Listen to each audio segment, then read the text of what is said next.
Hai semua. Jadi pada kesempatan kali ini saya ingin menjelaskan sedikit wawasan mengenai ancaman di bidang ekonomi yang terjadi di Indonesia. Berbagai ancaman selalu bermunculan dan dapat mengancam suatu negara, termasuk Indonesia.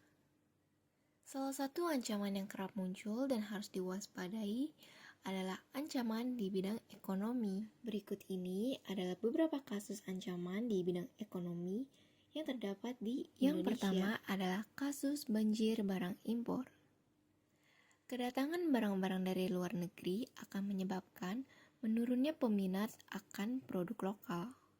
Akibatnya, barang-barang dari dalam negeri kalah bersaing. Yang kedua, adanya kesenjangan sosial. Adanya persaingan bebas ekonomi mengakibatkan ada pihak yang kalah dan menang. Pihak yang menang akan menguasai pasar dan pihak yang kalah tidak menguasai apapun. Akibatnya, timbul kesenjangan sosial, pihak yang berkuasa semakin berkuasa, sedangkan yang kecil semakin kecil bahkan bisa bangkrut. Yang ketiga, ada pengangguran dan kemiskinan. Derasnya alur globalisasi membuat pengangguran dan kemiskinan tak kunjung selesai.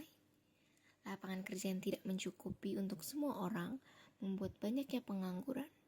Dan dampak dari pengangguran akan mengakibatkan seseorang tidak bisa menghidupi dirinya sendiri. Dan yang keempat, adanya korupsi yang melanda di Indonesia. Para orang-orang berkuasa sering menyalahgunakan wewenangnya untuk kepentingan pribadi. Ancaman-ancaman tersebut dapat diatasi agar tidak berdampak luas dan menghambat pertumbuhan ekonomi di Indonesia. Berikut ini adalah beberapa cara yang dapat dilakukan untuk mengatasi ancaman perekonomian di Indonesia. Yang pertama adalah dengan cara menekan angka impor. Membuat kebijakan yang ketat dan diimbangi dengan peningkatan produksi lokal sehingga meningkatkan kegiatan ekspor. Yang kedua, dengan cara meminimalisir terjadinya kesenjangan ekonomi. Kesenjangan ekonomi dapat diminimalisasikan dengan memastikan pemerataan pembangunan. Yang ketiga, dengan cara menyediakan lebih banyak lapangan kerja. Karena banyaknya pengangguran juga bisa menghambat laju dari pertumbuhan ekonomi setiap negara. Dan yang keempat, dengan cara memberikan hukuman yang serius terhadap semua pelaku korupsi di Indonesia untuk membuat para pelaku korupsi jera. Sekian informasi yang bisa saya sampaikan.